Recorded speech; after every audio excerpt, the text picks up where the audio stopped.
Hello, everybody. My name is Wes, and welcome to the 26th edition of the BS Podcast. This week, I have brought in a new guest. Please introduce yourself. Hey everyone, my name is Mitori, and today we're doing a podcast with Wes. I hope everyone's having a great day, or night, or whatever it is for you. Merry time Whenever zones. you're listening to this. Yep. Now, you're primarily a streamer on the internet. That's something you do quite often. And I have been a little critical of people that move away from the big YouTuber, Twitch in any way and go to other things. And I know, in your case, you enjoy Mixer a lot. Is that still the case? Yep, that's still the case, yes. I would love to hear your thoughts on Mixer right now, how it's been treating you, how you enjoy it compared to the other available platforms. So, there's been, this happened, since last time we talked, there's a lot of things that I guess have happened, or maybe even have not happened in a way.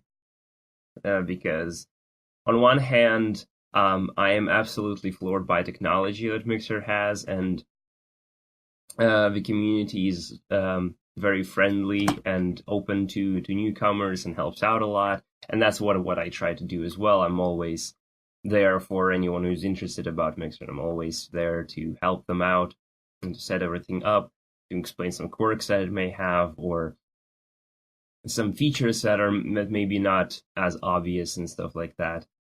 Explain how interactive works, which is like, I don't know, did I explain to you like the thing where you can have like a soundboard that your viewers can use, like all those kind of things. And I like experimenting with that tech. For example, I've made Nidhogg. I do not. Okay, so Nidhogg is a sort of a fighting game that focuses, I'd say, on fencing. Like, you basically have two little weird-looking person characters that have swords, and they fight it out. It's really simple and quite a lot of fun, and it has local multiplayer. And the thing about it is that I used Mixer's, they call it Mixplay. It used to be called just Interactive. So yeah, I used Mixer's interactive Mixplay to set up a board for anyone who's on my channel, who's in my stream, to be able to play that game. So I could like allow people to play the game through my stream on my PC, basically.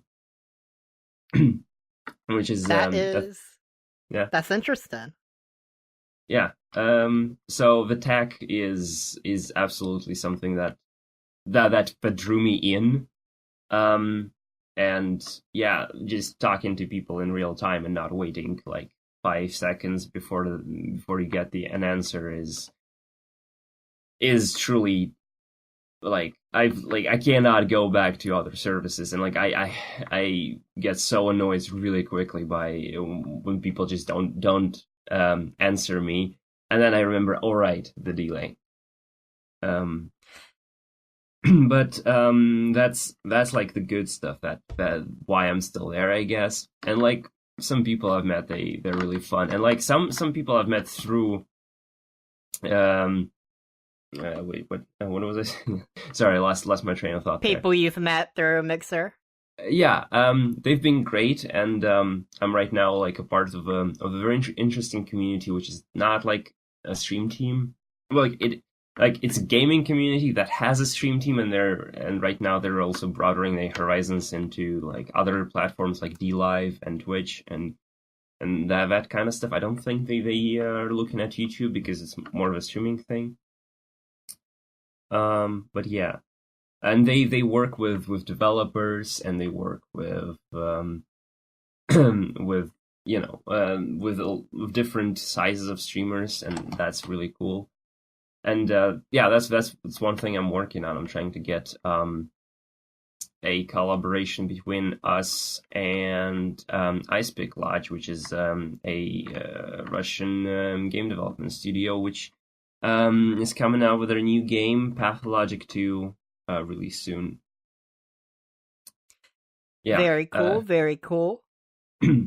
Yeah. But yeah, the problem that I do have with Mixer for myself is kind of limited audience and limited not in terms of the numbers, because that's not an issue, I'd say, but limited in terms of diversity, because I am a very I'd say I'm a very unique streamer, and not like in a sort of um not in a sort of subjective way, but more of a way that of my choice of games.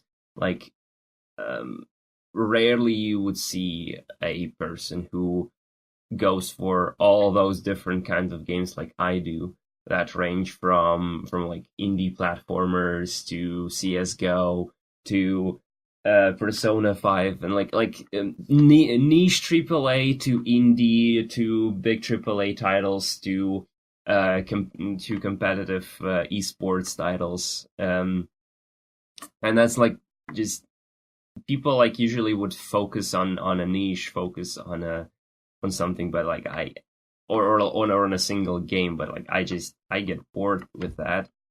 But still, the audience on Mixer is kind of like skewed towards like Xbox players, and that can be an issue if you don't have an Xbox and don't have interest too much in the Xbox gaming. But yeah, I've had an amazing growth throughout 2018. But then it kind of stopped. I don't know what happened, but somehow yeah, I had like a I had a stream that had like 100 viewers there, and then by the end of 2018, I had streams where they would be like 1 to 2 at most, and I don't know what happened, but yeah, that was a thing. The crazy ride that you can go on when you get into stuff like this. Yeah, absolutely. And for me, my opinion has recently changed as I've grown to not enjoy YouTube anymore. And it's Mm, not I just feel like for most people, there's no reason to not prioritize YouTube. But YouTube, in and of itself, is a video sharing platform. And yeah, what I currently do, it's an audio only yeah, podcast. And especially with YouTube does better with shorter videos and not like 45 to 90-minute weekly yeah. episodes. That's not really YouTube's thing. I feel like YouTube has a niche for longer videos, more talky kind of stuff. Like, I don't know, look, but they are all like the channels that I know that do that are politically themed.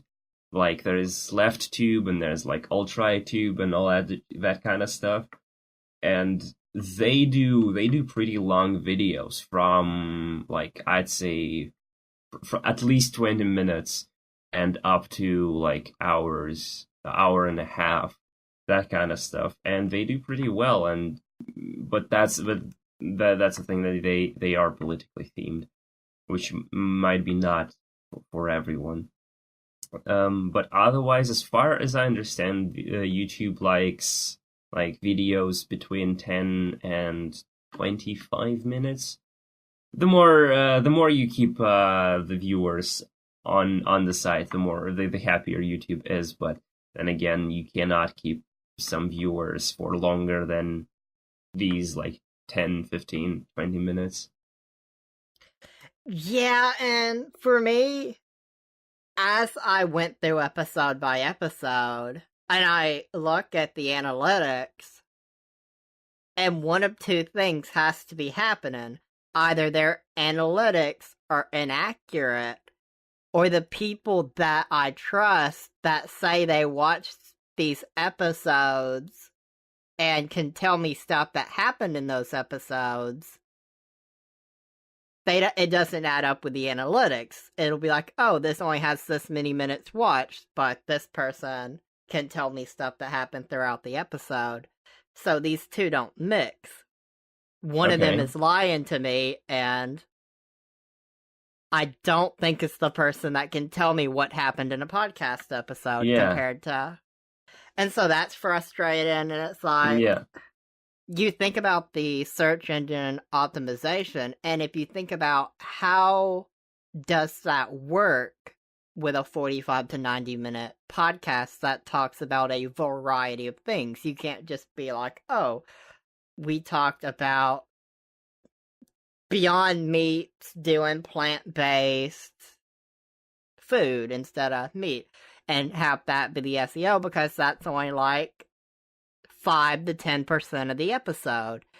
So even if you brought people in to hear about that, you either have to timeline each episode and then they only watch that part because they don't care about the rest.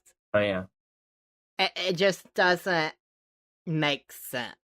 And that's why my enjoyment of YouTube has just gone down, because logically it doesn't make sense for the Yeah. podcast on YouTube. So I just it just completely begun to turn me off. But it's not like I'm not gonna go to what's the current alternative to YouTube? VidMe's done. That Yeah. died. I don't know if I anyone honestly has don't. stepped up instead. I don't know what the alternative to YouTube is at this point, or quote unquote alternative. Yeah, I don't even think there is one. Yeah, so that isn't even something I would consider, because I'd feel like it'd be the same problem. Like, so it just boils down to, okay, now I brought the podcast elsewhere, and I'm much happier that way because it actually fits. I put it in places that it fits, and I think that's what everyone has to do, in my opinion, has kind of shifted recently. And it's like, okay, if you, for example, feel like Mixer is the platform that works for you, you can understand the pros and cons for yourself. Yeah. It's a decision you can make, and that's perfectly Yeah. fine. It's good to go with what you think is best and then learn from it. Yeah, absolutely. You're not wrong. This is like, and since I'm like involved in that kind of stuff, I sometimes there's like a bit of, I don't want to call it drama because it's not as much of a drama, but like someone starts talking shit about Mixer while knowing basically next to nothing about it. And then people are like, "Come on, dude, just let people enjoy things or something like that." Just like, this is a choice for everyone, and it's like, Mixer isn't as bad as you say. Maybe it's not even maybe it's not as good as as people on Mixer say it is, but it's not as bad as some people on Twitch are making it out to be. Exactly. And so that's just kind of changed my opinion recently of just go with whatever you want. And sure, there's pros and cons to every platform. Sure, there's more Exactly. people on YouTube or there's more people on Twitch. Yep. But will you grow the same way on one Yep. compared to the other? It's an investment, and you can pick where you want to invest. So, Yep. the World Video Game Hall of Fame, Mortal Kombat, the Blood and Guts arcade game that triggered congressional hearings and age-level game ratings, as well as Colossal Cave Adventure, Super Mario Kart, and Solitaire, has joined this super exclusive World Video Game Hall of Fame. The 2019 inductees were honored for their impacts on video gaming and pop culture and their popularity across countries So my question is, what impact did these games have on you? Okay, Mortal Kombat, Mario Kart, and Solitaire. Mm-hmm. Okay, Mortal Kombat. Have maybe played one of them like 10 years ago or something. Like eight Back in years my ago. day. Like I never was about Mortal Kombat. No, like the fighting games I've played would be like Soul Calibur maybe. Um, Other than that, I cannot really recall any fighting games. I'm not a big fan of the fighting games. Though I must admit I've played the new Smash Bros. And the single player mode is quite nice. Nice. Um, yeah. Mario Kart. Now, I again in the country where I grew up in, Nintendo is basically non-existent. It's like I wouldn't say it's not a thing. It's a thing. Like you can buy DS and Wii U and Switch now and all that stuff, but it's um it's not popular at all. It's not known. It's not popular. So I got into Nintendo for only in like 2015, maybe 2014, something around that time, and I got a Wii U.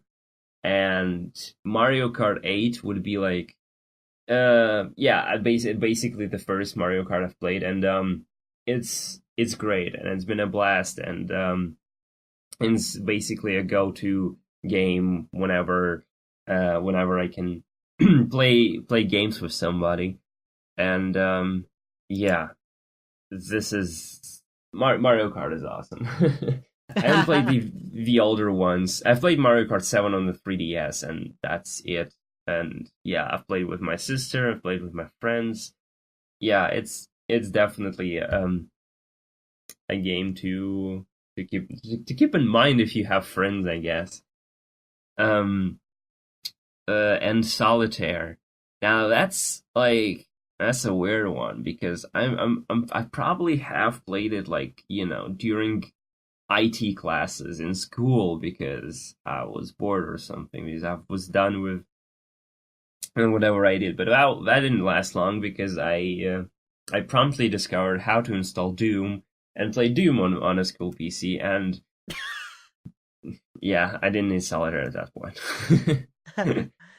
See, I feel like out of the games that went in the World Video Game Hall of Fame, the only one that I have played is Solitaire, and it was purely out of boredom. I've never played a Mortal Kombat before. Fighting games generally aren't my thing. Yeah, I've never had a Nintendo console, so I don't really. I've never played the Mario Kart games, and yep. So it's just Solitaire for me, and I'd say sure. I mean, I understand why it would be a classic. I'm sure yeah, everyone, for the most part, has played Solitaire yeah. just out of boredom. Absolutely, yeah, So the Final Fantasy VII remake trailer.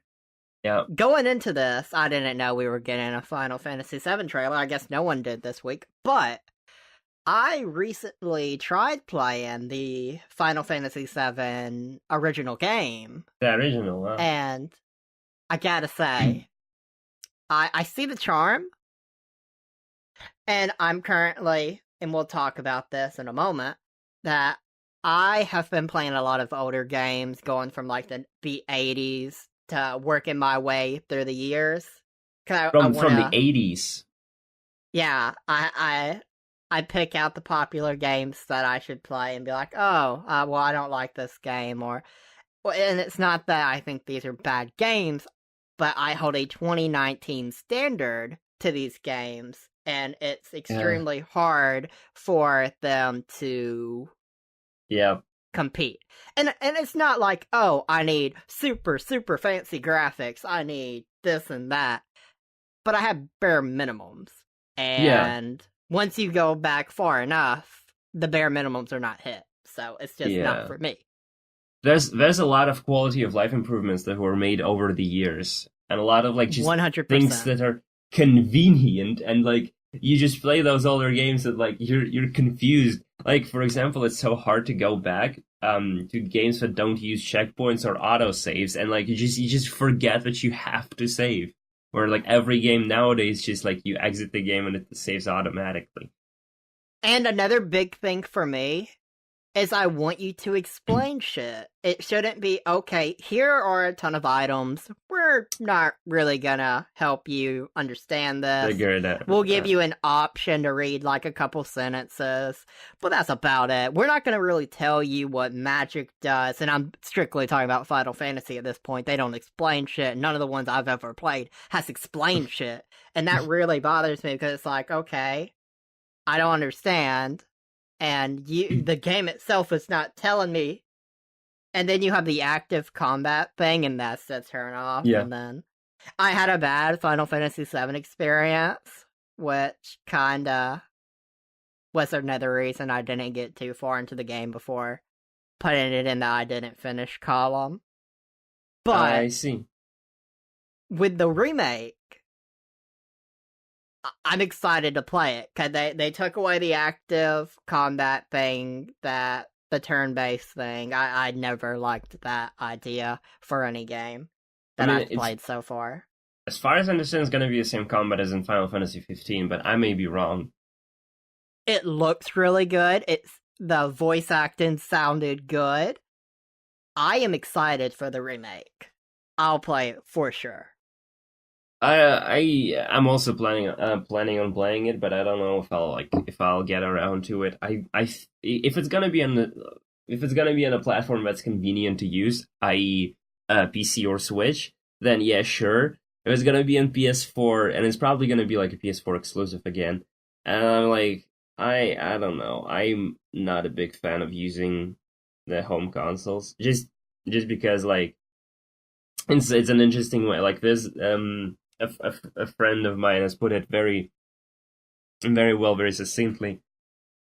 Like when you play on PC or like on a phone, you just like you want to like something short to do. Like you just kind of put it out for like 10-15 minutes. You can tell yourself, yeah, I'm not gonna play it for long. But on a console, you gotta like go in, grab the controller, turn on the console, and it's booting up.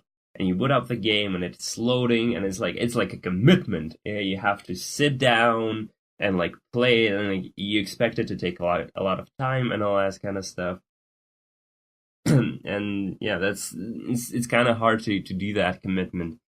Somehow, I can definitely understand that. That's very fair. Is Final Fantasy exclusive to Sony? I don't know. I think Final Fantasy VII. I don't think so. I mean, the early games might have been, but yeah, I'm not sure. A quick Google tells me that it's gonna be only on PlayStation 4. Like the original 7 is on the Switch, as far as I remember. Well then, I'll still play it, but I feel like exclusives they're needed, but at the same time, and I've talked about this on the podcast before, exclusives are good to a point. And a example of where I don't feel they're good is PC exclusives, for example, with the Epic Games Store and what they're doing, just buying things to jeopardize Steam instead of actually trying to be a better video or game store. They're just buying out things from Steam. And I think that's kind of dirty, and I think that kind of exclusivity is not good for anyone. I don't like any exclusives, and like console exclusives are even worse in that sense. Because basically when I've seen a video that discusses it, and it's like and it's a problem with the IP law basically, and I've always knew that the IP, the copyright law is broken to at least to a point. Like it wants to do the right thing, but it's kind of doing the opposite of what it's trying to achieve. but that's like that's a whole other can of worms to open. But yeah, the short version is that exclusivity, and exclusivity comes not only to video games and consoles and games here, but also to like TV shows. Like when we start getting when it's not only Netflix that has shows, but also there's like Disney launching its own thing, Hulu, Crunchyroll. I don't know who else is there. Like HBO having its own thing. There's so many of those, and like, yeah, that's not gonna fly. And they are not really competing in quality of the service they provide. They only like they just buy the shows that are popular, and there you go. If you wanna see the show, you're kind of shit out of luck. You have to get the service that it's on, and the same thing with consoles. Like, I keep like reading and listening about Xbox and PS4 and what they're doing, and has a lot like much better service. Like, there's a lot of things that are very pro consumer on their side, despite them not having any games. And like, and their console is more powerful, has better graphics, which is not a big point, but it's still like a metric that you can use. And but yeah, with PS4 and Sony like loses on those fronts, but it just has the games that you want to play on it, and yeah, and that's kind of enough to sway people, and that's not really cool. Like, I can understand when, but on the other hand, I can kind of understand, like, it still sucks, but I can kind of understand when like Netflix makes its own show and puts it only on their side, or when Sony makes their own game and puts it only on PS4. Okay, sure, but like third party exclusives, and both on streaming platforms and on consoles. That's a bruffer from me. Yeah, I feel like in an ideal world, you'd have Sony, for example, Sony, Microsoft, Nintendo, Netflix, Hulu. You'd all have the general range of shows or games or what have you that'd be on all of them. And then, Yep. like, if Sony or Microsoft or Netflix or Hulu wants to do their own original content, I think that's fair game to be exclusive to them just because they made it. So why would they want other people to benefit from it? Yeah. It's just selfish business. But in an ideal world, that's just how it'd be, and it wouldn't be, oh, you want to watch Game of Thrones? Well, you need to pay for HBO, and that you're not going to Yep. watch anything else on HBO, Yep. most likely, but you want to watch Game of Thrones, so yep. Yeah. Or you So, pirate. what? Or you pirate. True. That's always an option, I guess. Yeah, it's not like a good option, not a legal option, but there's probably going to be a lot of consumer turning to piracy because they're not going to pay for like five services to watch all the shows they want. Exactly. So, what games have you been playing this year? What has impressed you, and what has not impressed you that you've played this year? That's an interesting question. The January, right? I don't know. It's becoming kind of a thing. Like, this is the second year in a row that I get obsessed with a game. Come January, and this year it was Hollow Knight. I was obsessed with that. It was an absolutely adorable, brilliant game, which is really fun and has really tested my skills. I'd say. Do you know Hollow Knight? I've heard of it, but I can't say I can picture it. Yeah, so it has like I'd say a grim aesthetic, but not like grim as in creepy, but grim as in maybe more like sad and I don't want to say somber, but like um mellow, maybe tragic. It's yeah, it's more of a like going in the direction of sad than scary. And basically the aesthetic focuses on that you're playing as a bug in a bug kingdom which has died, I think, or is dying.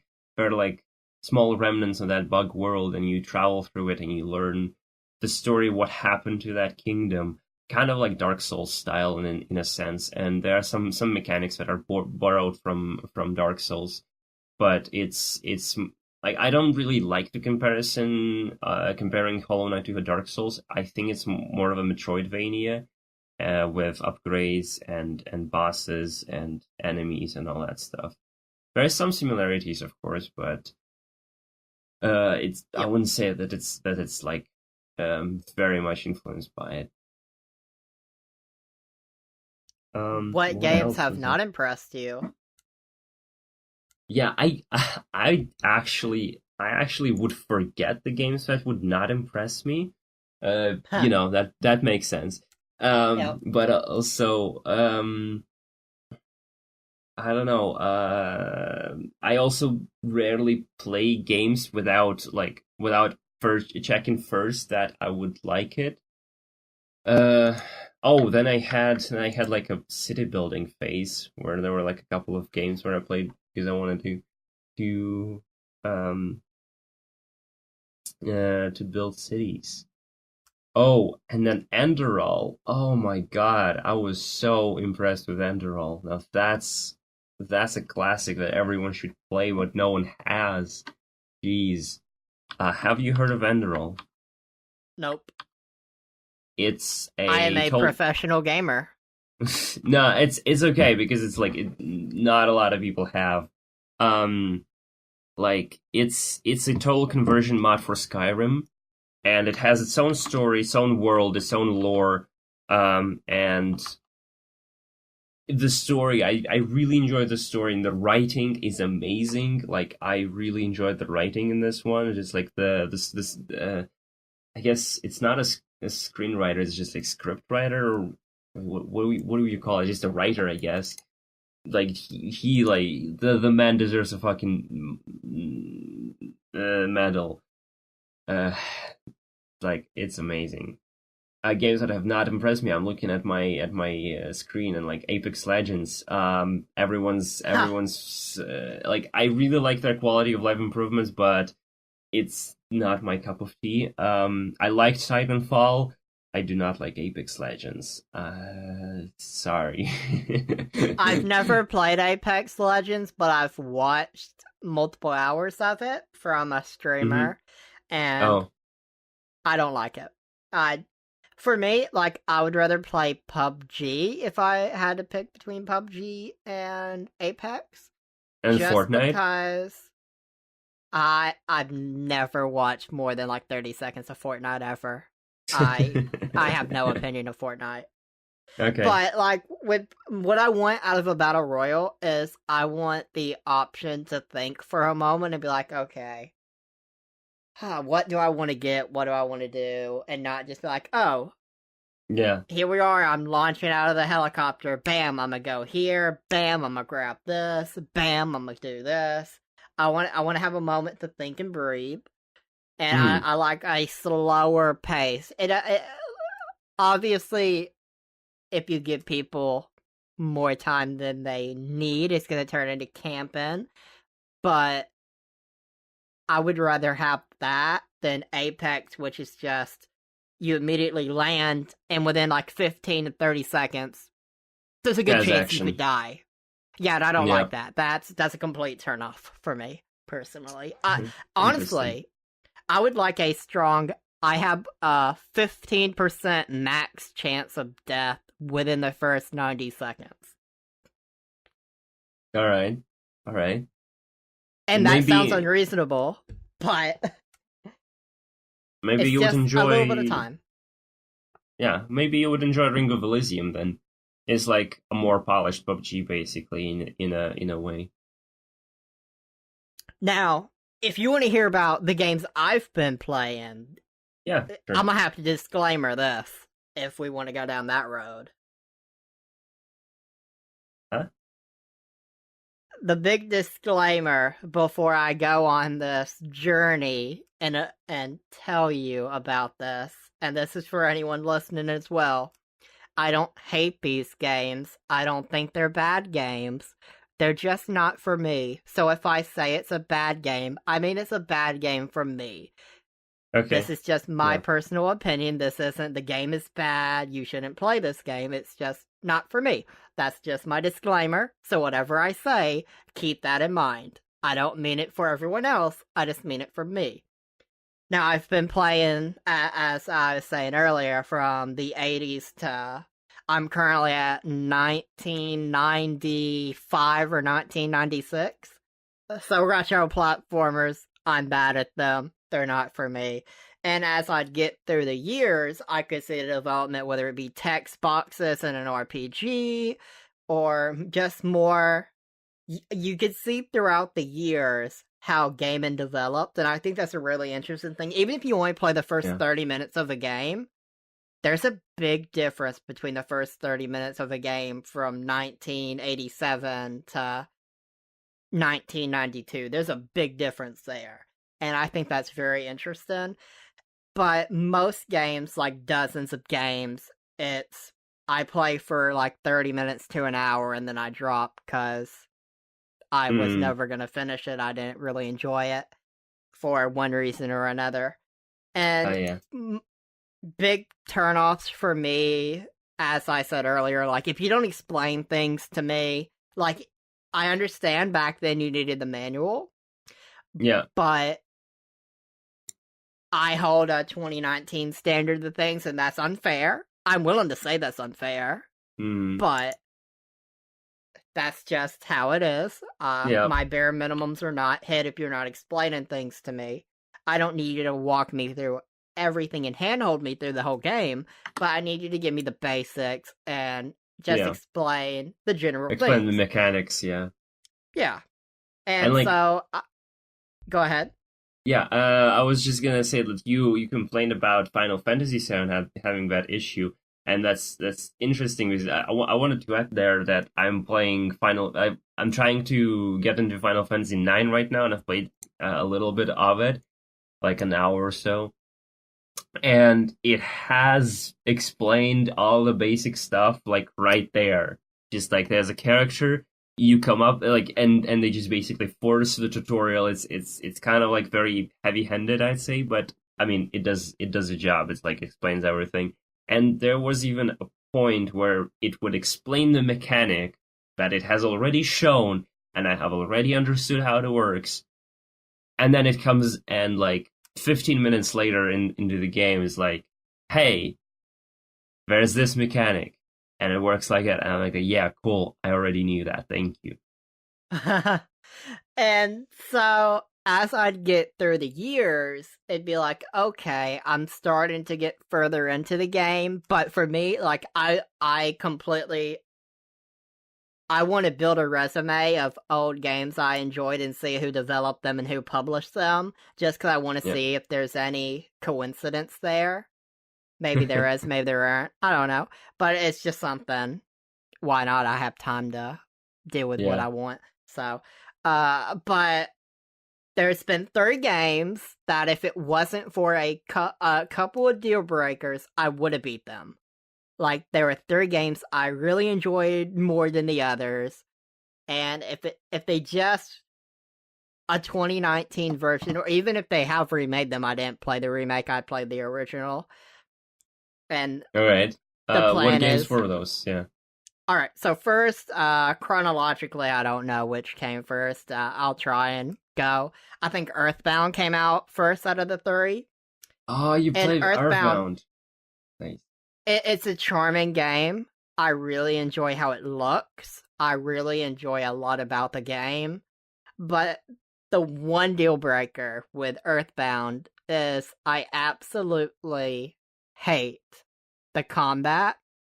And it just doesn't explain enough for me. Like, okay, one thing I'll say I really enjoyed about Earthbound that was a change from the other RPGs I had played that week and the week before and any RPG before it.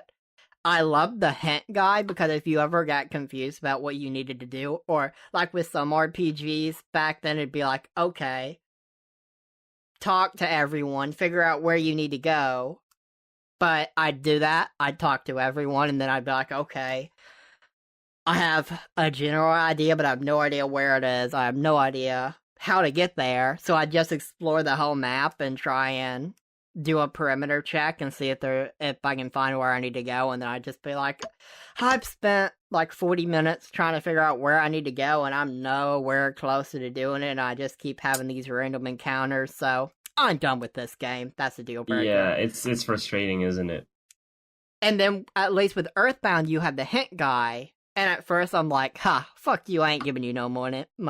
But then it's like, oh, I'd kind of like a hint what I'm supposed to do. Like, my first impression of the Apple and Orange inventors is they're just scam artists. I wasn't going to give them money either. I just thought they were... Yeah, that was just a scam to take your money. But I haven't played the game, so I don't know Apple Orange or what you're referring to. Yeah. But what I absolutely do not like about Earthbound and what turned me off is combat. I don't like the combat system. I mean, yeah, it is turn-based, and you said you don't like turn-based combat.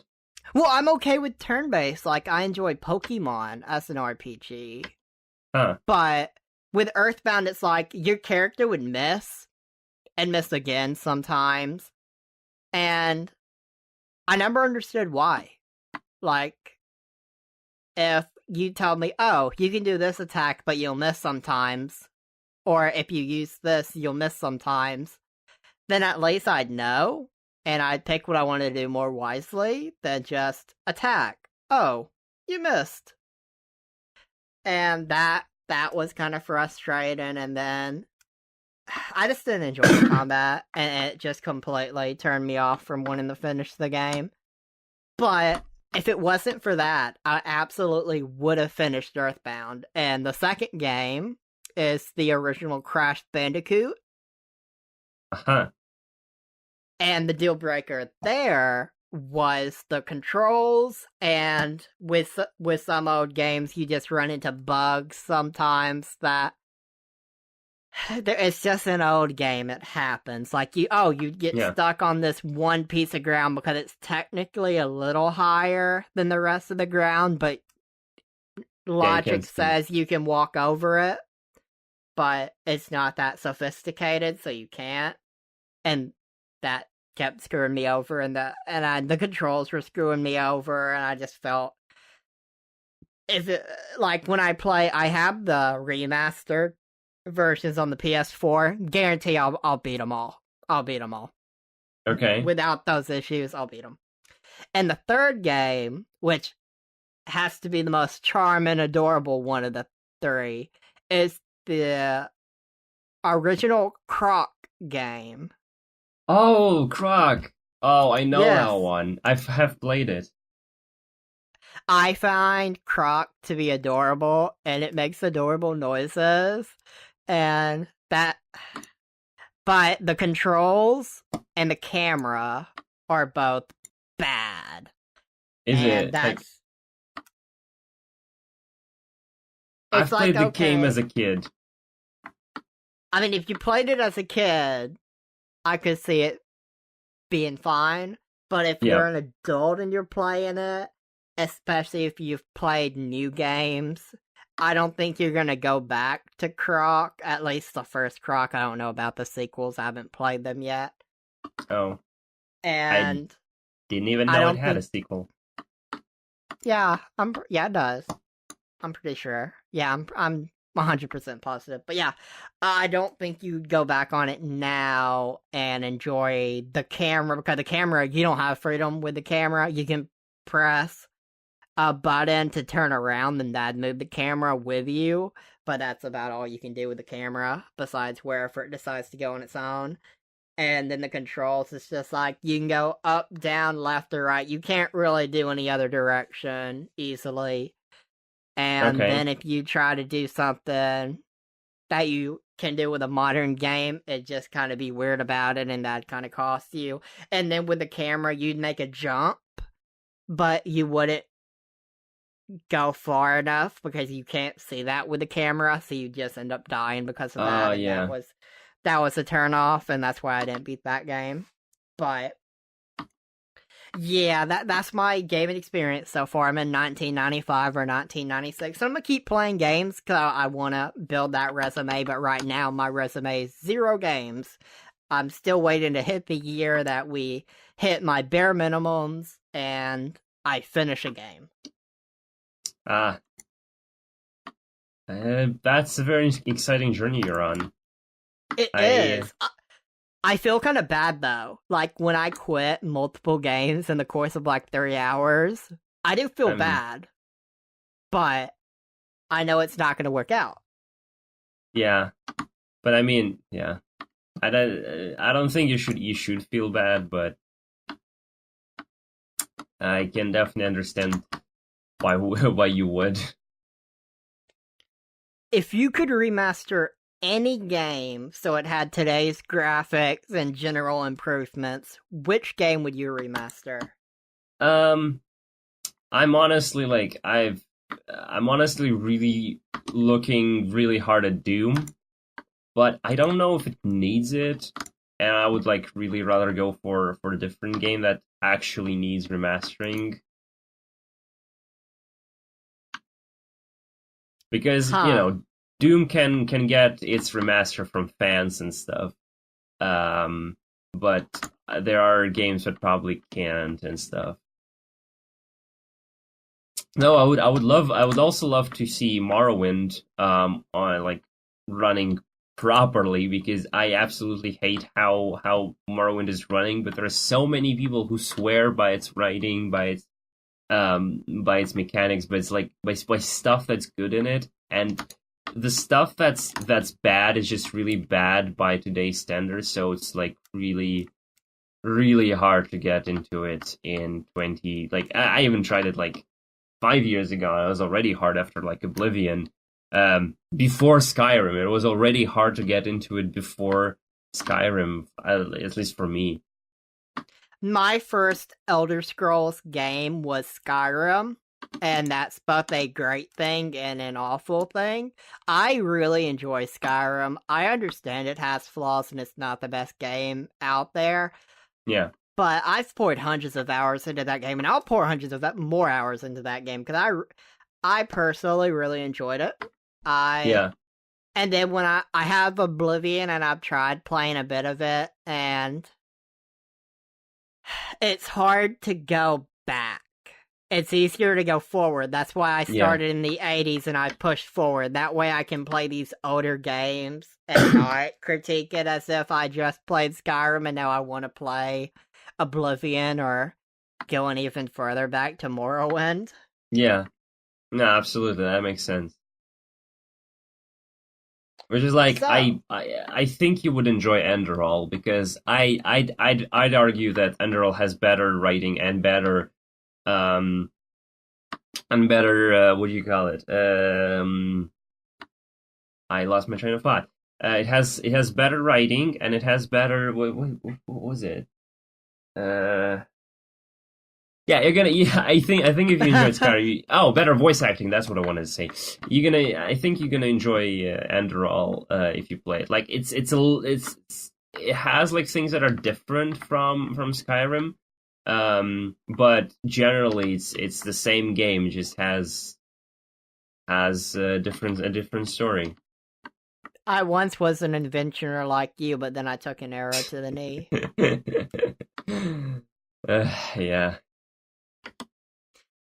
So, more than 200 workers at Riot Games walked out of the video game developers' Los Angeles headquarters Monday to protest the company's handling of 2 sexual discrimination lawsuits. Oh, we're This going there. action, oh yeah, this action, the first of its kind in the video game industry, comes amid a surge in tech worker activism and a growing interest in unionization among game developers. Wait, Employees Go ahead. is it really the first time video game industry workers have done something like that? To this scale. Okay. That. So employees filed out into the parking lot, some holding signs reading, "I reported and he got promoted. Forced is not a word women like." At issue is what employees describe as a culture of sexism at the company, as well as Riot's move last month to force the plaintiffs in 2 sexual discrimination lawsuits into arbitration rather than trial. Yeah. A quote from a researcher at the company and one of the walkout organizers: "We are not just, I don't know this word. I don't know these words. I just completely lost myself. I'm trying to think of what this word means so I can replace it with something else, but Yeah, can they're you unhappy. pronounce it or? Dissident. Oh, dissidents. Uh, I don't know what this means. I'm completely lost. I should have looked up this word before I started recording. Protest against official Unprofessionalism. policy. Okay, so we're not protesting for the sake of protesting. We're protesting for the sake of justice, for the sake of Riot living up to its values, and for the sake of making Riot the great place that we all want it to be. Many workers took their time as the megaphone was shared around, as they shared their hopes and fears for the company and their own stories of harassment.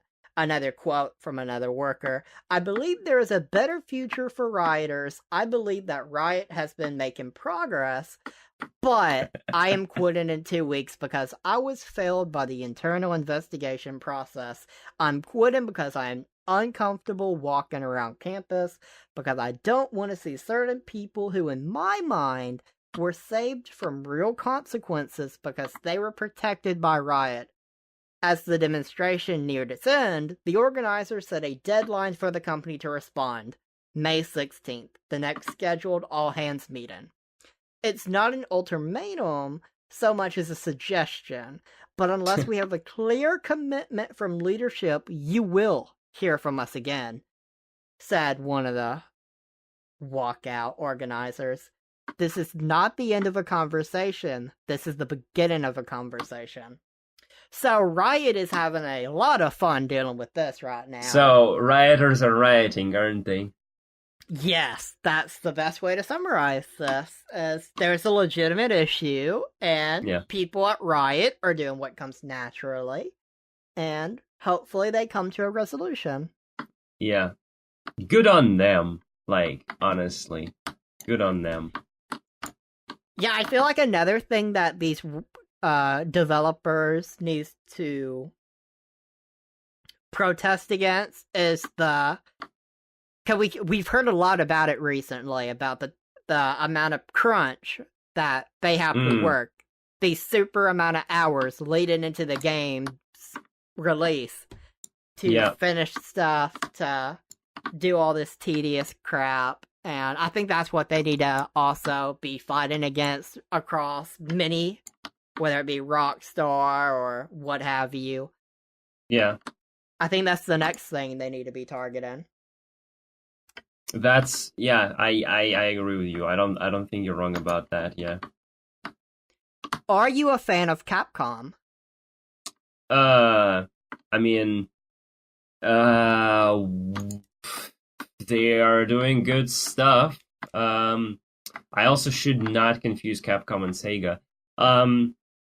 I've seen good news about them, that they're making good games and making good money. Unlike some people, EA. EA Games fucking you over every day. Yeah. EA has Respawn and Apex Legends, which is admittedly like a good game that Respawn has made for them with little to no EA influence. And then there's Anthem, which is, do I need to say more? But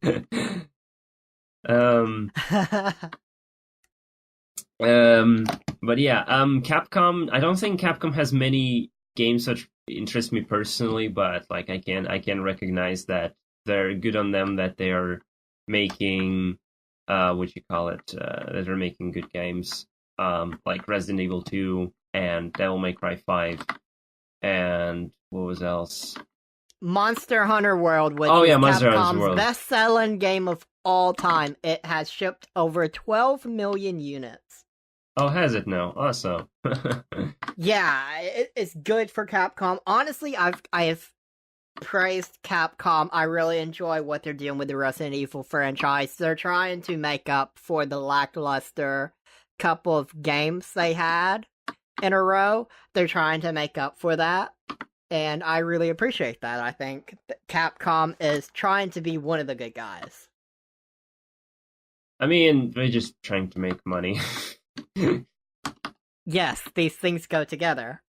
Yeah, EA I also mean, wants to make a lot of money, but they're going about it by being the worst kind of person. yeah, you're. I don't think you're wrong there. Yeah. I mean, sometimes it works to be a bad guy. Sometimes it doesn't. It's just like I don't know. I think Sony has succeeded in making money by being a bad guy. Hmm. What makes Sony a bad guy? Crossplay. I don't think they offer refunds. I don't. I'm not sure about that one. Maybe they do. Um, I mean, they haven't offered them like a while ago. I don't know if they do now. That's what I should say. Um, what else? I mean, yeah, just not having a Blu-ray drive in the PS4 Pro. I mean, I know that it's like not like really a bad guy thing, but it's like a disappointing thing nonetheless. Did they remove Uh, the Blu-ray for the PS4 Pro? Cause can't you can do Blu-ray with the original PS4? yeah, no. I mean, like, yeah, the usual Blu-ray, but like, there's a different kind of Blu-ray, the 4K Blu-ray, and Xbox One X Oh, has it, and PS4 does it. PS4 Pro. dun dun dun. Like the crossplay thing like really pissed me off with Fortnite because like I did play Fortnite at that point and then when it came out on the Switch and like a lot of people found out that you cannot play it on the Switch if you played it on PS4, that was a shit I remember show. that. Yeah, Yeah. that was an awful thing. I agree. That was just an awful thing. Like I think crossplay should be there should be nothing wrong with that. Everyone should Yeah. support crossplay because it's not like you're robbing people of sales. So the only reason you don't want crossplay is if you're insecure that either your console isn't the best compared to an Xbox, the Nintendo Switch, or a PC, or you, for some reason, just believe that people would rather play elsewhere, so you don't want to give them the satisfaction of playing with you. Yeah. Uh, it's corporate arrogance. Yep. Uh um and like PS4 like I've and I it's like it gives me a bit of schadenfreude to read that PS4's Minecraft version is the only remaining version that's legacy, a console legacy version, and not Bedrock, which means that's like it's not, it doesn't have as that what you call it? Oh, Yeah. that reminds me. Are you excited for they're pushing? Well, I know they already had it kinda, but they appear to have redone it a bit, and they're having Minecraft Classic be better than it was before, but still be Minecraft Classic. Are you excited for this? I mean, not really. What's so good about it? I don't get it. It's Some like, people don't like change, so they want to go oh, back to before the change happened. oh well, yeah. I am not that kind of person. I like good change. I can criticize bad change, and like I can make up my mind which change I like and which change I don't. Exactly. Oh, okay, yeah. So, I guess, unless you have anything to add, we'll shift topics a little bit. All right. Every year, millions of drivers are pulled over, and during those stops, thousands of assaults and physical altercations happen, resulting in injuries and even deaths to both police officers and suspects. On top of that, there's also the risk from other vehicles when a stop is made on the side of a busy road. However, someone thinks his creation can help dramatically reduce those numbers, and while the first versions were cobbled together in his garage, he's now developing his police robot for a specific company and applied technologies and science department. This police robot isn't designed to replace humans. Officers will still make the call of what vehicles to pull over, but when they do, the robot will help create a safe distance between suspects and the police while they both remain in their vehicles during testing. It's a telepresence robot that extends on a long arm from a police cruiser to the suspect's vehicle. It enables a two-way video and audio communication. But the robot is more than just a video camera on a stick. It's equipped with a barcode reader allowing a driver's license to be quickly scanned, while a thermal printer can churn out tickets and citations that drivers can tear off like a receipt. As the robot moves along the vehicle, it also subtly deploys a spike strip under the car, so should a suspect decide to flee, they'll shred at least one tire in the process.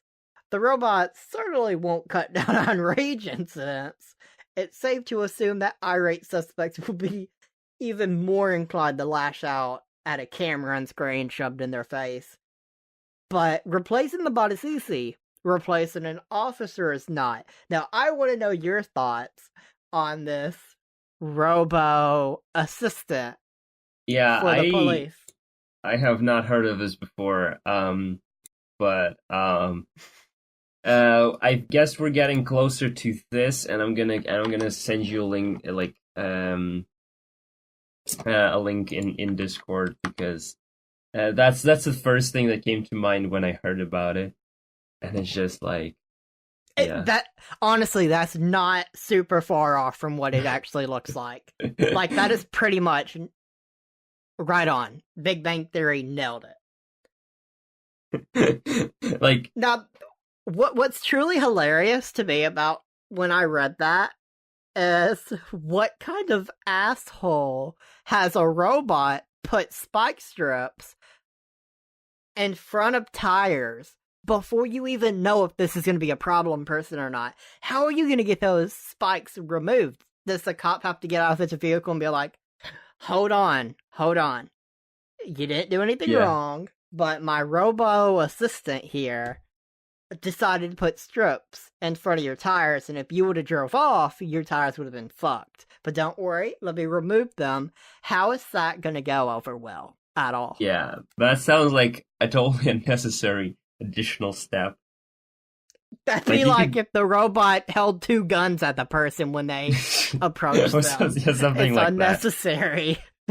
Or just add like a spike to the robot that can just hold it to the wheel as he's, like, I guess, hovering over there near the car. Blackmailing the person they pulled over. I don't know, man. This is. I imagine a robo voice just being like, "Show me your license and registration, or the tire gets fucking blown, bitch." Whoa. Wait, doesn't it like stream from the car to it? Like, it's gonna be the cop talking to the person. Yes. Yeah, then, yeah. Which would be even funnier. Yeah.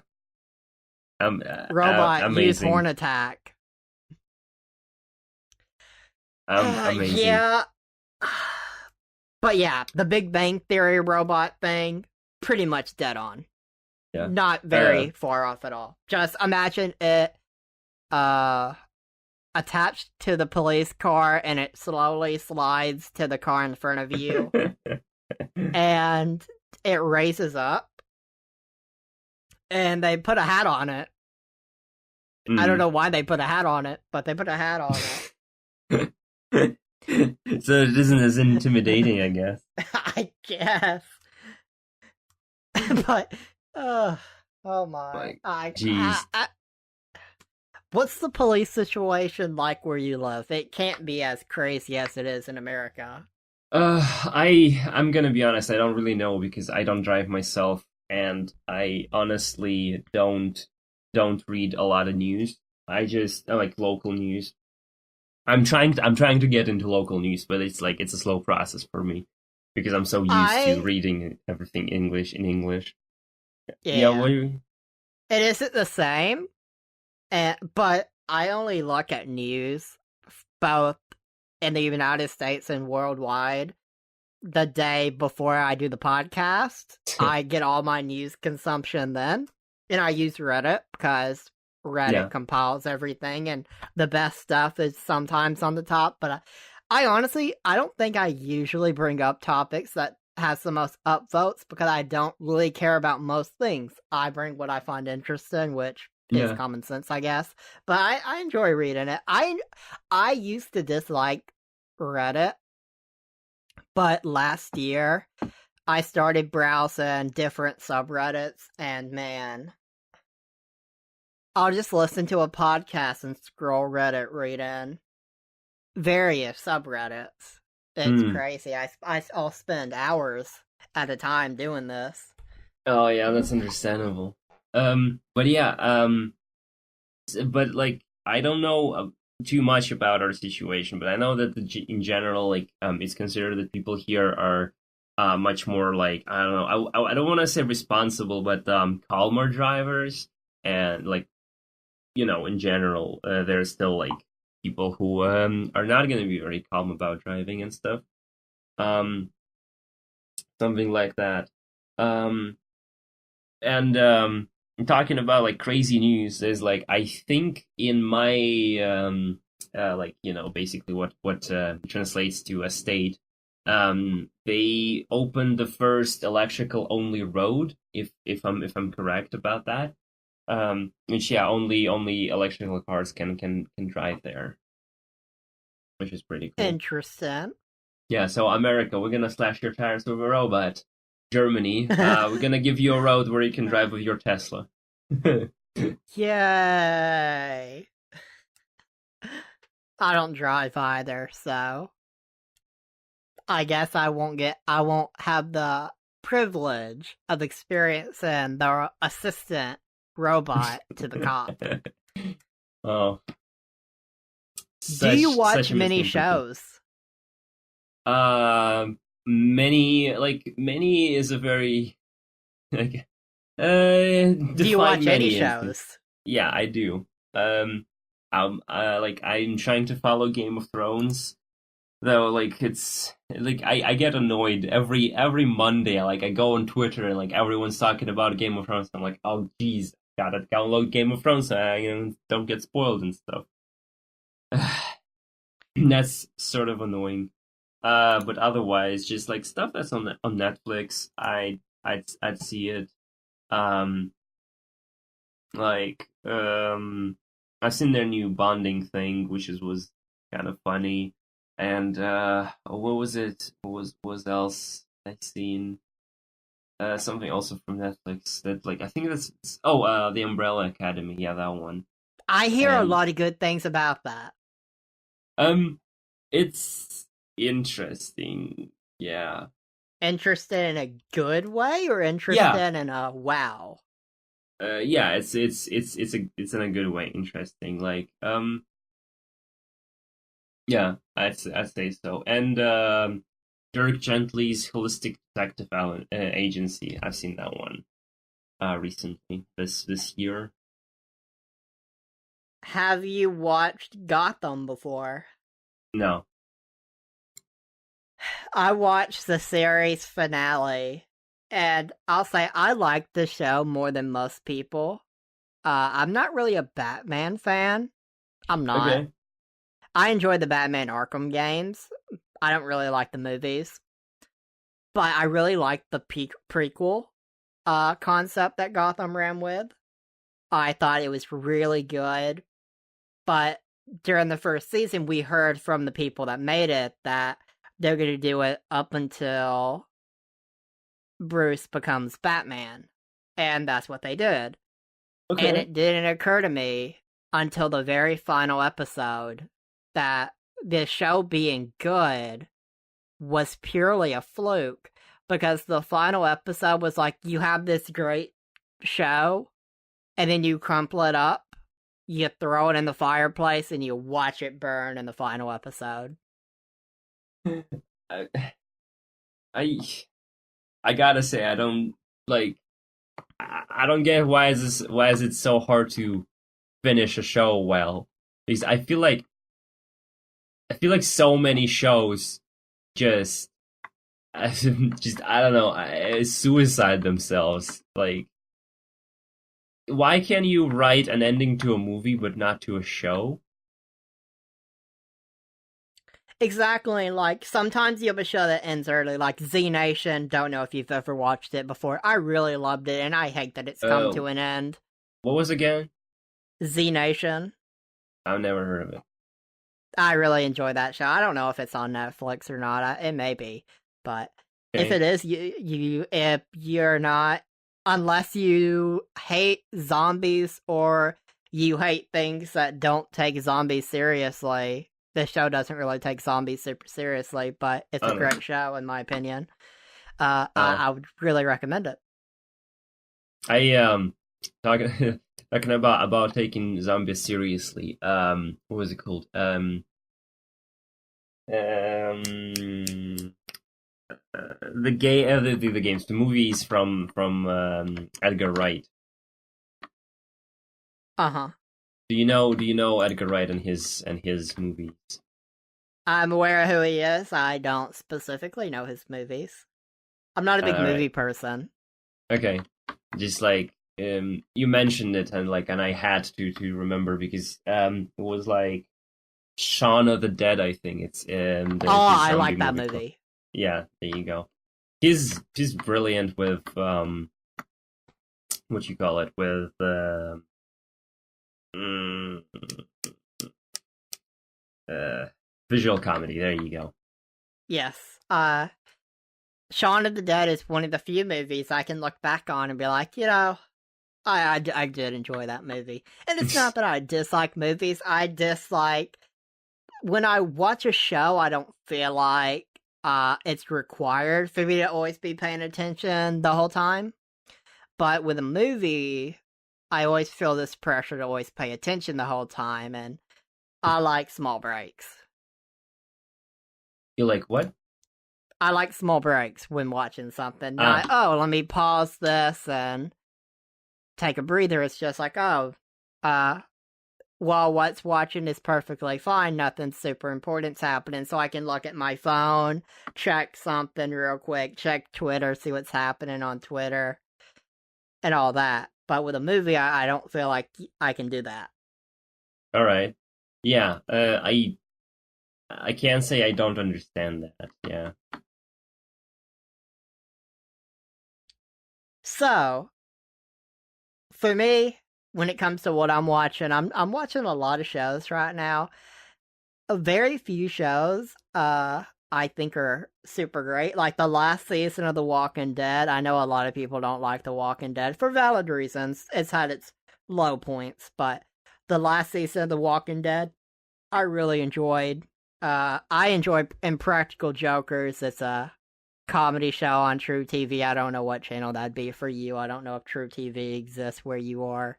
It doesn't Probably exist, not. but I know True TV because I watch a show that they have. Like I watch it like on Netflix or other methods Yeah. of watching shows. Who knows what those would be? Yeah, Arg. yeah. But like Impractical Jokers, I find that show hilarious. If someone really wanted to dig deep into the concept of the show, it's kind of messed up. But I enjoyed World's Dumbest too, but you can't mock people, so we can't do World's Dumbest anymore because you can't mock people. Okay. Yeah. Uh, I used to watch a lot of shows on True TV, Speeders. I watched like the Operation Repos and all those awful fake shows they did. The show from True TV that I know is Adam Ruins Everything. I've never watched it. Mm. The only thing I watch on True TV is Impractical Jokers, and I can tolerate the Carbonaro Effect. Okay, those are like I don't know any of those. The first season of Impractical Jokers is on Netflix. I Oh, think is it? Okay. yeah, it's 30-minute shows or whatever 30 minus commercials would be. So, Yeah. I mean, I find it hilarious, but as with anything comedy, people are either going to find it funny or they're going to find it stupid. So, whichever side of the coin you go there. Yep.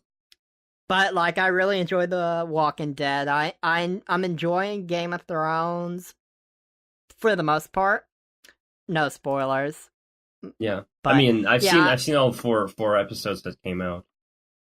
I did not like the first episode.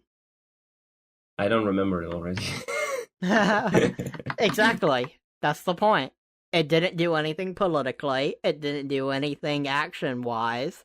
It was a feel good get together episode, and that just not the way to begin your season after almost 2 years. I mean, I guess some people might like that. Yeah, of course. If you could go back 10 years in time and meet yourself back then, but you only get 5 minutes to speak to yourself, what do you say? Shit. I don't take such decisions lightly. I feel myself. I feel. What do you call it? I feel not overwhelmed, but surprised. I forgot the expression that she used it. Yeah, she used. I 10 years back. I don't know how old you are, but for me, I'd be 11, and I don't think I'm a get too much ingrained in 11-year-old Wes because I don't even remember being 11. Yeah, So I'd be 14, and I think I would be able to tell myself something valuable, but like I wouldn't like I haven't gone to a point where I could look at my life back and see, okay, that was a mistake and that was a mistake. There are things I don't know what things are mistakes and what are not just yet. that would be interesting if I could quickly portray to 11-year-old Wes that, okay, you made this decision, and I think that's kind of questionable. So when you're 13 and this girl at the park wants to get with you, don't. See how it goes if you don't. That'll be interesting. And I just alternate timeline myself and see how that goes. uh, messing with time travel, are you? Of course, that's the only fun way to go about it. Be like, okay, this guy that wanted to fight you because I, I don't know what it was. Maybe it's just me naturally, but when I was younger in school, it just multiple dudes wanted to fight me over things I said, and it was never anything personal or even anything directly towards any of them. But I guess sometimes I'd just say something and they'd want to fight. So I guess if I could go back 10 years, I'd be like, you should try fighting some of them, see how that goes. Oh, wow. I'm setting myself up for destruction. This probably is not the best path. No, it is not. I'm not responsible enough to go 10 years back. Spray Dr. Pepper in everyone's eyes. Oh wow. That's not the place where Dr. Pepper is supposed to go. Just letting you know. It only burned a if you've little. been drinking it like that, I have bad news for you. If Kirby ate you, what powers would he get? Depression.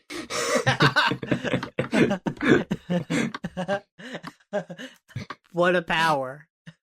um. If Kirby ate me, it'd suddenly have a Dr. Pepper addiction. I don't think that's best for Kirby. Yeah. I mean, it'd be super energetic. I mean, is Dr. Pepper really that energetic thing? It keeps you awake longer. Okay. It has caffeine in it then. Yeah, caffeine's good for you. Uh, I don't think it is, but I mean, I mean, it can keep you up if you need it to. Or you just want your Dr. Pepper for the day. Yeah, yeah. I mean, that's a valid reason to drink it. Yep. So, for you, it'd get depression, and for me, it'd get a Dr. Pepper addiction. I'm not sure which one Kirby would rather have.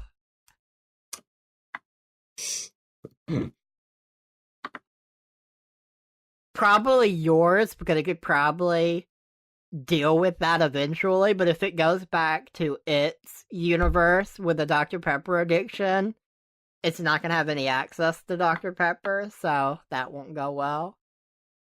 All right. Are you ready for the final topic? The final topic.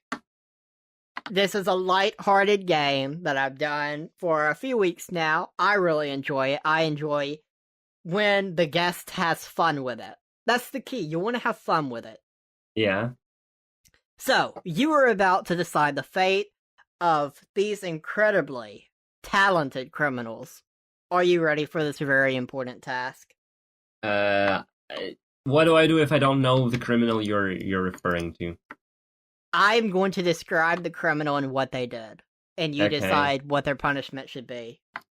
Ah, And it okay. doesn't have to be a specific punishment, like, oh, they should go to jail or they should pay a fine. You can get Yeah. crazy with it if you want. You're the judge. You make the decisions. No one's going to question your decision. So are you ready? All right, sure. Shoot away. A 23-year-old Florida man was driving a brown Chevrolet truck, and a deputy noticed the sexually suggestive sticker fastens to the rear window and alerted him that it violates a state obscenity law. He responded by claiming that the content of the sticker was just words. The deputy then asked him how a parent of a small child would explain what those words meant. And his response was, that's up to the parent. The suspect also cited his First Amendment right, the freedom of speech, expression, all that. Yeah. When the deputy asked if he would remove just one letter on the sticker. Now, the sticker said he ate ass. So, that's the context. The sticker on the rear window that everyone could see if you drove behind him said he ate ass. So, the officer had a problem with it. Yeah. Do you think he should be punished, and what would you punish him with? Or, an alternate option, if you don't think he should be punished, would you punish the officer? I mean, that's kind of tough to answer because honestly, like, I don't hold an opinion about obscenity laws like that. Like, if there are countries that have it, okay. If there are countries that don't have it, also okay. I don't think it's that big of a deal. Just like, don't be an ass in public, I guess. And yeah, it's not a big deal. It's like, okay, if there's a law and you're breaking it, like if you're breaking the law and being a dick about it, then you should be like punished with something. Like, I don't know. In this case, maybe like a fine would suffice. That would suffice. I don't think anything creative is warranted here Would you like to because hear what actually happened? sure. He was charged with obscene riding on vehicles and resisting an officer without violence. However, the charges were later dropped. Okay. So, his First Amendment right, in the end, was valid. He can have "he eats ass" on a sticker in the rear window of his truck. So, if I was deciding a punishment, I would make the officer go through a 6-month training on eating ass. That way, they'd be more friendly next time they seen a bumper sticker or any kind of sticker on a vehicle like that. Oh, that's cruel, man. I'm not gonna lie. Criminal number 2. An officer was inside a local business when he heard a loud crash from outside. After walking outside, the officer found a 68-year-old Florida man sitting atop a lawnmower with a trailer. The man admitted to hitting the vehicle, the cop's vehicle, while riding his lawnmower, and the officer gave him a field sobriety test, which he failed. While at the police department, he claimed to have been poisoned by police and demanded to be taken to the hospital. At the hospital, his blood alcohol content was registered at a .241, more than 3 times the legal limit. Cocaine was also found in his blood, but he said the police put the cocaine there. According to the police, his driver's license has been suspended since 1978, and he has 2 prior DUI convictions. What a dumbass. How do you... Suspended since 1978. Yeah, That's I am crazy. gonna. If I were to be a judge, I would give him like a very like disbelieving look that would just say, "Are you fucking kidding me?" That would be like the first order of business in court when something like that would happen. And geez, I don't know, some sort of I would put him on some sort of house arrest, but not like or like parole, like a parole that would prohibit him from driving a car. Or like, wait, fuck, it's a lawnmower. How are you gonna? It's a lawnmower. Oh, how you prohibit something like that? But yeah, I would go out of my way to prohibit his operation of a vehicle that could be, yeah, jeez, or alcohol, and mandatory like alcoholism therapy thing, whatever And the that cocaine. would be. I mean,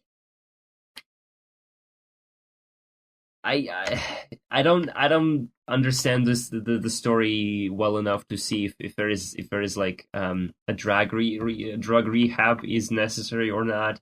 The alcohol one is obviously needed, but the drug one, I'm not sure what he was driving under last times he was caught. So yeah. So for me, as I think about what to do with this 68-year-old Florida man, I think, 1, he needs to repair the cop car. That's the first order of business. He's putting in the manual labor. And if he doesn't have the money to buy things to fix the car, we're gonna start selling his things. He can pick what gets sold, of course. We'll be Obviously, the about lawnmower. Yeah, the lawnmower first. And he'll fix that. And then he's going to write a 5,000-word essay about why he's sorry for drinking. And that he's sorry he hit the police officer's car. And then slap him with a $5,000 fine and call it a day. All right. Oh, and that suspended license since 1978. Oh, that's just a permanent suspension at this point. Yeah. So, Yeah, but like it's not. Well, you don't need a driver's license to operate a lawnmower, no.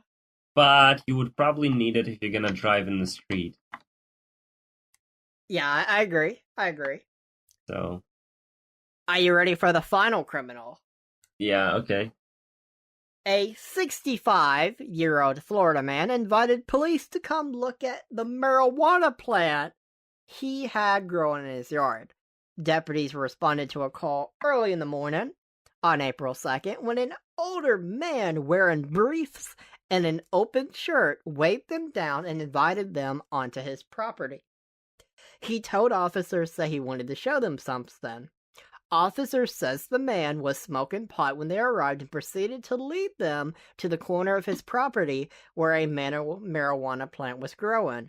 When asked if he had a medical marijuana card, which would allow him to legally possess it, but not grow pot, he said he was, quote unquote, working on it.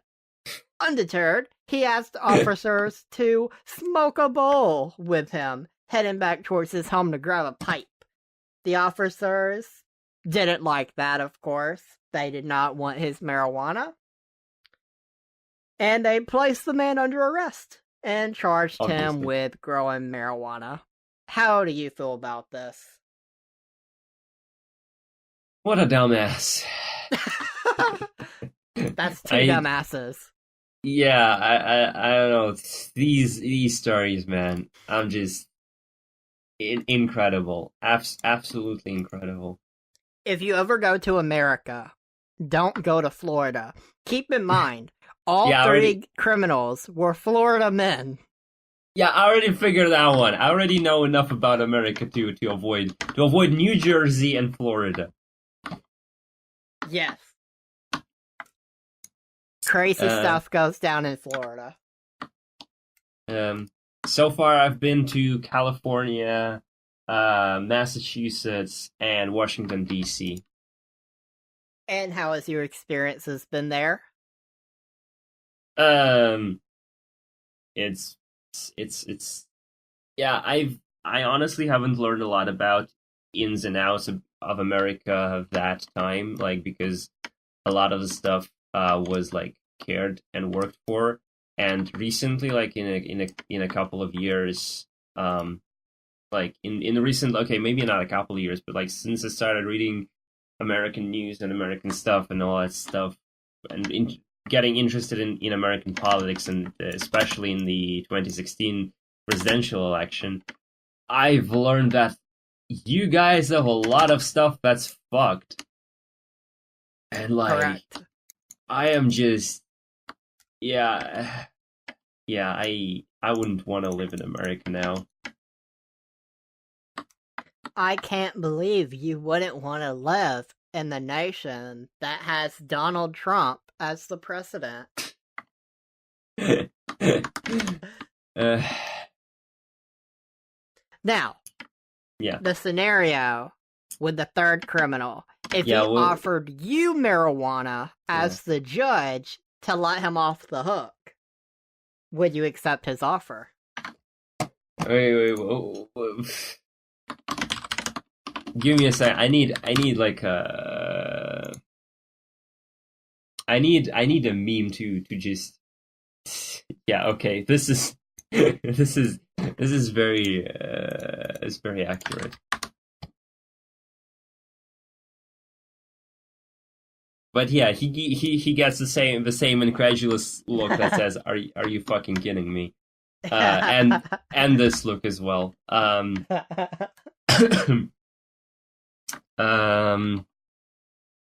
What else? Like,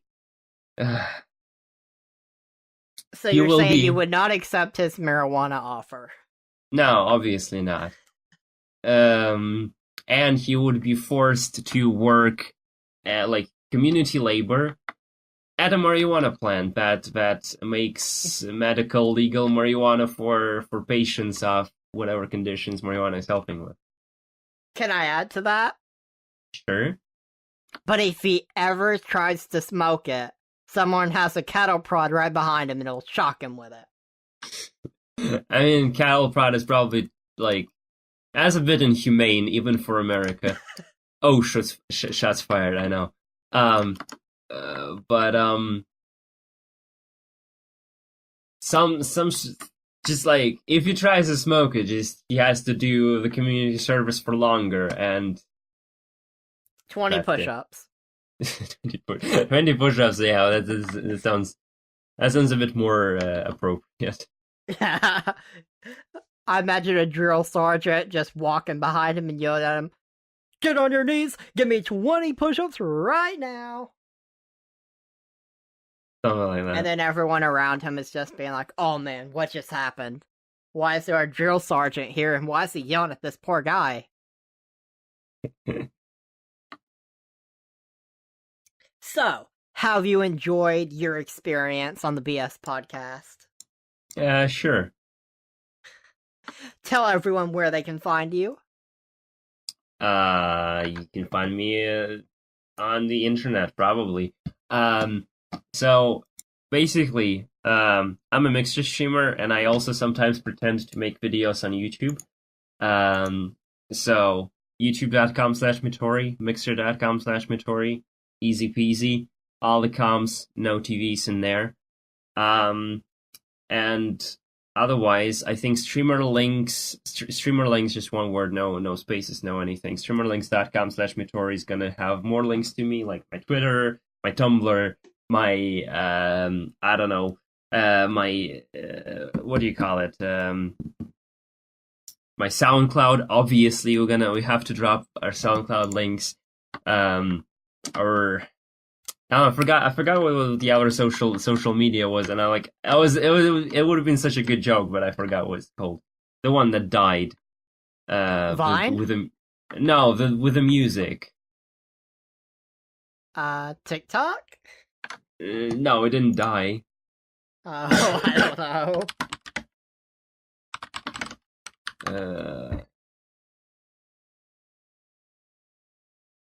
What will it be? We will find out soon. I hope so. That social media platforms. Find out on the next episode of MySpace. Dragon Ball Z. MySpace. I was trying to remember MySpace. Yeah. Oh, MySpace is old. Yeah, it is. Yeah, that was the joke. I was trying to make a joke that you can find me on MySpace, even though you can, but like, it's supposed to be a joke. I failed it. Sorry. 10 out of 10. Happens. 20 years in prison.